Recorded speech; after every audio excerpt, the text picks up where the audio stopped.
Drymark is one of the most organized companies I have worked for, and I have learned a great deal during my time with them. My background is in carpentry, and I have collaborated with pipe fitters and iron workers. Today, I'd like to share how I built the pipe and deck supports. There are several methods to create concrete supports for pipes and decks, but I will focus on two techniques and highlight key considerations along the way. To build the supports, the base of the plate is held in place by a nut at the bottom, followed by washers. Then a plate, a top washer, and additional nuts to adjust to the required heights. The concrete form provides both outlook and stability to the structure, showcasing the overall design. It's important to note that the base of the plate may not be perfectly level due to environmental factors. To ensure strength and prevent future breakdown, the concrete level should ideally be half the thickness of the plate in the center. Since carpenters are usually Hey called guys, in after the pipes and deck have I'm been James, installed, and it is I've crucial been to clean working in beneath the the plate and the surrounding construction area of industry any potential chemical residues. for Using a wire brush combined with water and blowing out debris can help maintain a clean work for our new concrete to bond with the existing concrete. Underneath the plate had been bush hammered by the iron workers to grab on the new concrete on top. Then we applied X900 bonding agent, basically glue, minimum an hour before to have it sealed as well as help bonding better. After determining the foundation size based on the dimensions of your support's base plate, selecting the appropriate chamfer strip for your reveals is essential. Standard chamfer sizes are typically 3/4 of an inch or 1 inch, but customization is possible. For this project, we chose a chamfer size of 3/4 of an inch with spacing set at 3/4.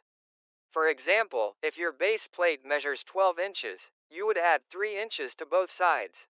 If using the chase around method, you will also need to account for the thickness of your plywood. We used 3/4 inch paper faced plywood, meaning an additional 3/4 of an inch should be added, totaling 18 3/4 of an inch for all four sides. The chase around method is the easiest way to construct a box with square plates, ensuring all sides are uniform. Alternatively, the boxed out approach is necessary when the spacing differs on one side. For instance, with 12-inch plates, you would add 7.5 inches on one side and 6 inches on the opposite side. This results in the north and south sides measuring 19.5 inches, while the east and west sides measure 18 inches. The order doesn't matter, you can choose which sides are longer or shorter, as long as opposite sides remain equal.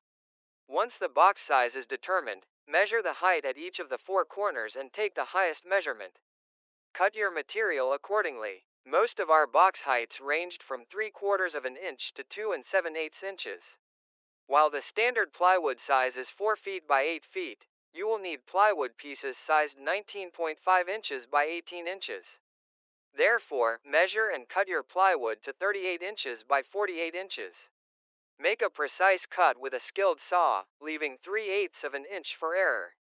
With one piece of 38 inches by 48 inches plywood, cut it into sections according to the desired height of your box, dividing the material evenly.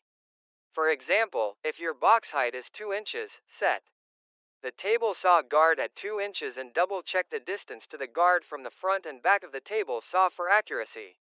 Discrepancies in measurements can lead to tapered materials. Ensure the table saw depth is slightly higher than the material thickness to minimize the risk of kickback.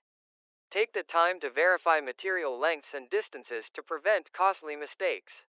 Once all sides of the box are cut, you'll need to decide how to apply your chamfer strip.